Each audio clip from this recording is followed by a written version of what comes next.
custo de transporte, o custo da produção do serviço é uma questão de engenharia e de economia. Não tem acho, né? A gente sabe quanto custa o ônibus, quanto custa a mão de obra, quanto custa o combustível, quanto custa o pneu, as peças, né? A gente tem o custo de tudo. Aí nós podemos usar uma planilha padrão hoje, padrão nacional, da ANTP, que é hoje a referência nacional, né? Colocam esses custos dos insumos todinho lá e a gente obtém, né, de uma forma auditável, inclusive, porque aí vai dizer, mas isso aí, né, quem pode garantir que o preço do ônibus... Não, tem nota fiscal, né, o preço do combustível, você, né, liga para a refinaria e pergunta quanto custa, né, é fácil auditar, né, uma planilha de custo dessa. Aí você obtém o custo de prestação do serviço, divide pelo passageiro pagante.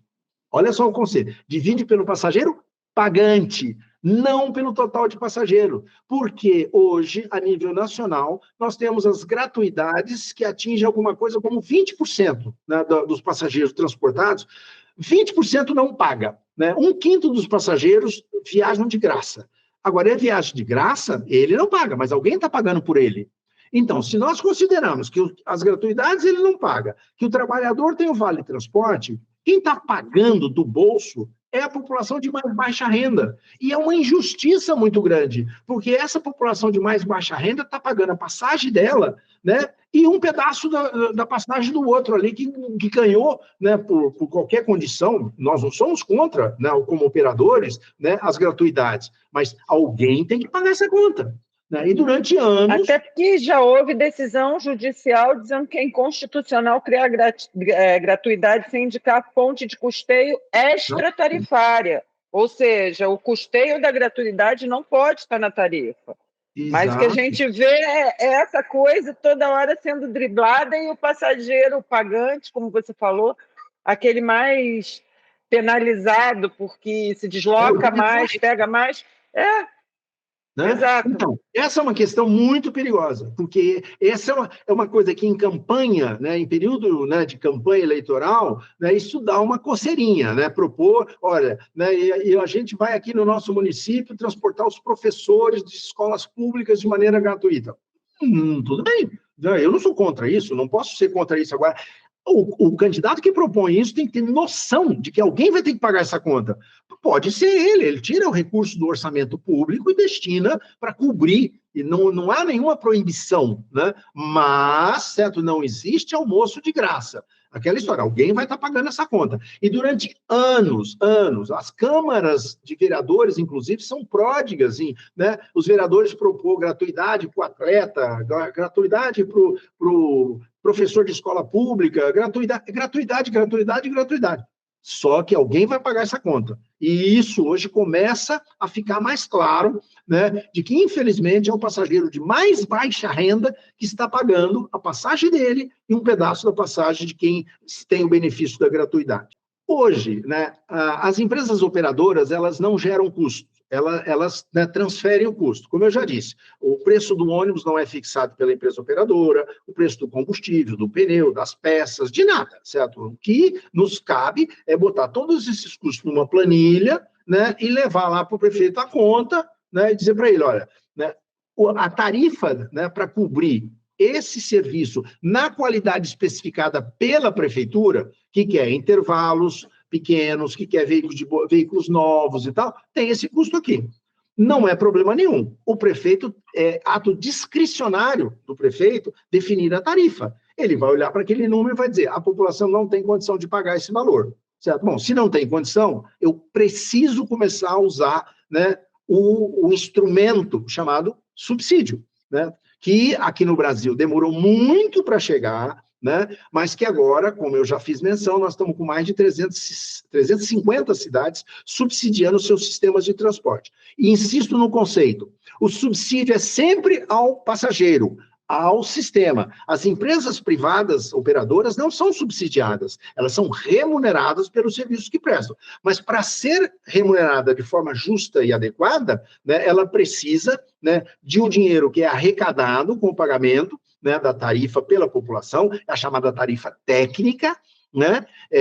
Desculpa, é a tarifa pública, né? E depois complementada por um valor que aí o prefeito decide se ele vai tirar do orçamento ou se ele vai criar receitas extratarifárias, né? O importante é que para cobrir o custo da tarifa técnica, ou seja, quanto custa transportar cada passageiro, né, o prefeito tem que tomar uma decisão política, né, que ele diz, olha, eu não vou onerar a população com um valor tão grande, porque é isso que custa, né, mas eu vou completar o valor. E aí surge a questão, né, do subsídio, que hoje está já bastante, né, divulgado no Brasil, nós estamos com mais de 250 cidades já praticando o subsídio. Subsídio, sem falar da tarifa zero. Tarifa zero é um outro movimento. Tarifa zero significa a cidade, né, olhar exatamente esse custo e falar, eu não quero que a população pague nada, esse dinheiro vai sair do orçamento. Cidades que têm uma arrecadação, né, diferenciada, eu vou citar o exemplo de algumas, né, que são sempre usadas. Maricá, né, no Rio de Janeiro. Maricá recebe royalty de petróleo. Né? Toda aquela produção ali da costa de Maricá, né, gera royalties que, né, são recursos que alimentam o orçamento público. A cidade de Paranaguá, tem um porto de Paranaguá, tem uma atividade portuária que gera uma arrecadação grande.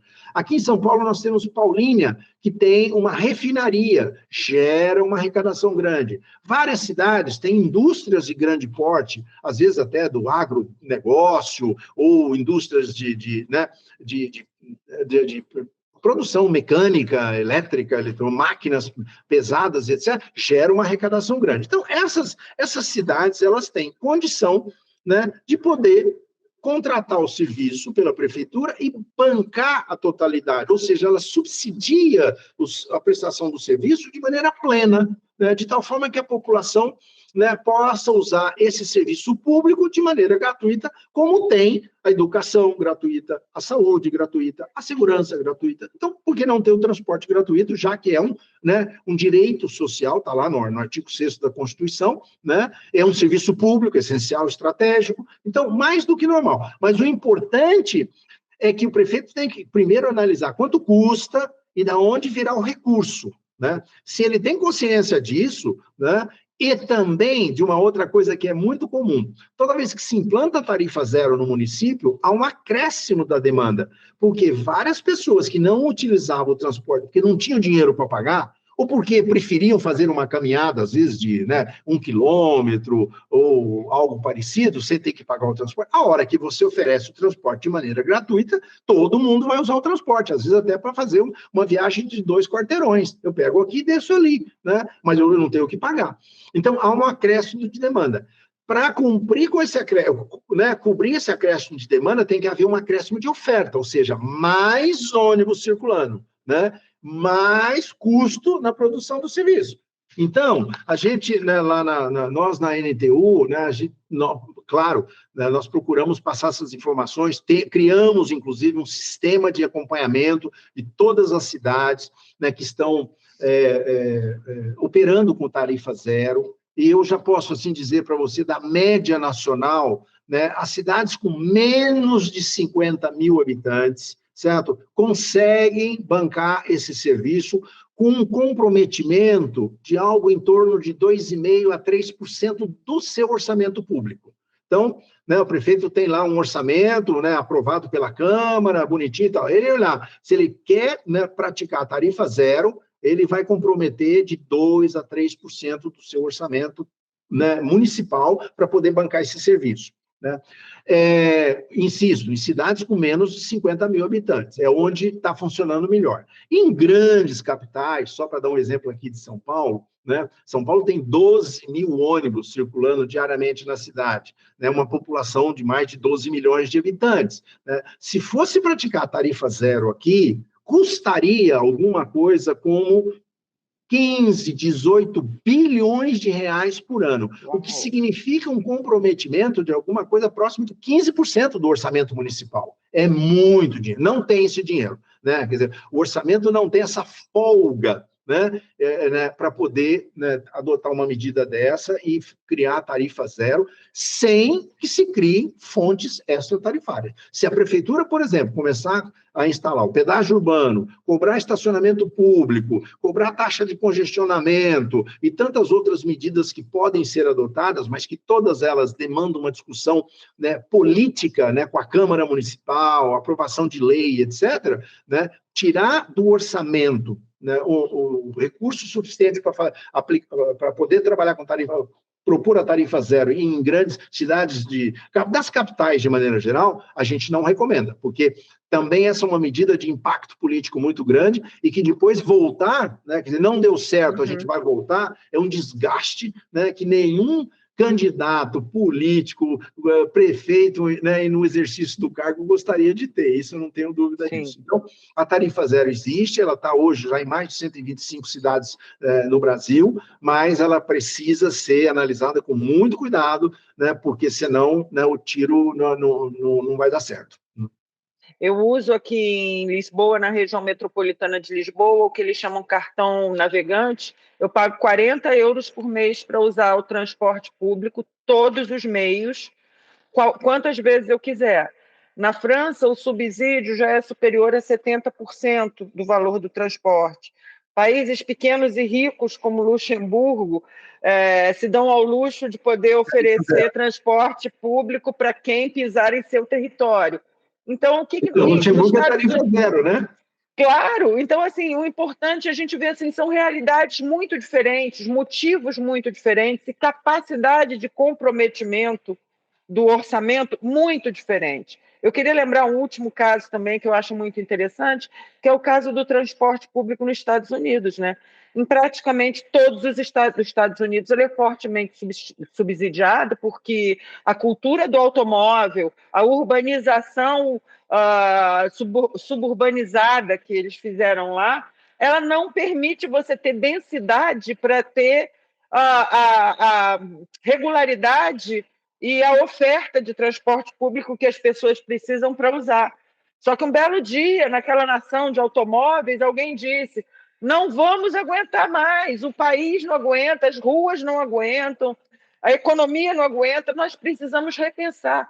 E esse dano de quase um século dessa cultura de automóvel, cara, ela hoje é paga pelos cofres públicos, para você poder botar as pessoas viajando praticamente de graça, porque se não for de graça, elas vão botar o diesel, que é muito barato, e entrar no seu carro que ela comprou, um carro de 10 anos por um preço muito barato, e vai achar que está fazendo um grande negócio. Então, o transporte público é uma coisa muito importante para quem tem e para quem não tem. Né, da importância do transporte público, coletivo, né, quando comparado, né, com o transporte individual. Né? Primeiro, nós estamos tratando de um serviço público. 2, ele é essencial, estratégico. 3, ele é fundamental para a vida da cidade, para a vida do cidadão.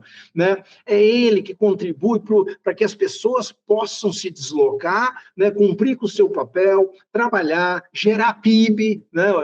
O PIB nacional, ele não é produzido na capital, ele não é produzido em Brasília, ele é produzido nas cidades, né? Então, o transporte, que foi sempre relegado a um segundo plano, a um serviço público que não era considerado público, né? Era um serviço semipúblico, vamos dizer, porque ele é prestado por empresa privada, mas ele só é prestado, a responsabilidade pelo serviço é do Estado. Né, é do poder concedente. Nós somos um pedaço da cadeia produtiva só, né, o operador, que em várias cidades no Brasil já se teve a operação pública, empresas públicas. Eu costumo dizer que eu sou da época das empresas que começavam com C, né? Aqui em São Paulo era CMTC, em Recife era CTU, no Rio de Janeiro era CTC, em Araraquara a CTA, em Santos a CSTC, eram todas companhias públicas. E com o passar do tempo, elas foram sendo, né, desativadas, privatizadas, porque a iniciativa privada é muito mais eficiente, né? Ela compra o mais econômico, não o mais barato, ela contrata a pessoa mais capacitada, não aquele que passou no concurso ou que é indicado, né, por um apadrinhado e assim por diante. Então, né, o transporte coletivo urbano de passageiro, né, nós estamos num momento de transformação, no momento em que ele está, né, passando, né, deixando de ser aquilo que era visto de uma maneira secundária, um plano secundário, para um plano principal. E é assim que tem que ser visto mesmo. né? Essa é a visão que eu tenho, e eu espero que seja a visão da maioria dos candidatos que vão disputar as prefeituras, né? E que vão estar, né? Precisam ler a cartilha que a ANTP vai divulgar, porque lá tem a receita, né? Para melhorar a imagem, melhorar, né, oferta de lugares, melhorar a qualidade do serviço, enfim, melhorar uma série de questões e valorizar o transporte coletivo urbano de passageiros. No site da ANTP, né, você acessa a planilha de custo, que hoje é, né, a ferramenta, o instrumento usado no Brasil todo para calcular o custo da prestação do serviço. Agora, a ANTP, inclusive, lançou uma planilha específica para o cálculo do custo, né, dos ônibus elétricos, só para você ter uma ideia. Então, a chamada planilha de custo já está gerando filhotes, inclusive. E a cartilha, que está na sua terceira edição, que é um documento que vem sendo atualizado e que a gente pretende que seja, né, uma orientação para as equipes dos candidatos, quando eles têm que preparar o plano, quando tem que preparar o próprio candidato para debates, entrevistas, palestras, etc., né, e que ali tem uma regrinha, uma receita, sabe, de questões, né, que são sérias, que o candidato pode propor porque faz sentido, né, isso depois tem ligação com a realidade, etc., e não ficar propondo coisas, né, mirabolantes que depois ou custam muito, ou então levam o prefeito a ficar desacreditado, porque na campanha ele prometeu uma coisa que não vai ser possível de ser cumprida. Mas essas publicações estão todas acessíveis, seja no site da NTU ou no site da ANTP. E você tem acesso a todas. E a da tarifa zero no site da NTU. Da NTP. Da NTP também. A cartilha também no nosso site, mas a NTP, cartilha e planilha, e tarifa zero e outros estudos técnicos no site da NTU. Perfeito. Então, pessoal, vocês que acompanharam a gente, que todo mundo quer entender mais essa diferença entre custo e tarifa, dá uma olhadinha nessas publicações, é só fazer o download, as instituições liberam gratuitamente. O Francisco falou que nós estamos passando por um momento de transformação no transporte público e cada um de nós pode fazer a diferença, pode ser parte dessa transformação, votando conscientemente numa coisa que faz tanto sentido para a gente todos os dias, como é transporte público. De que o transporte, ele é um serviço público. Aliás, não, ele não é só ele é o principal serviço público, porque sem o transporte, o doente não chega no hospital, o estudante não vai para a escola, o trabalhador não acessa, né, o seu local de trabalho. Então, o transporte não é um simples serviço público, ele é, aliás, está previsto, isso está estabelecido na própria Constituição, ele é essencial, ele é estratégico, ele é fundamental para a vida da cidade.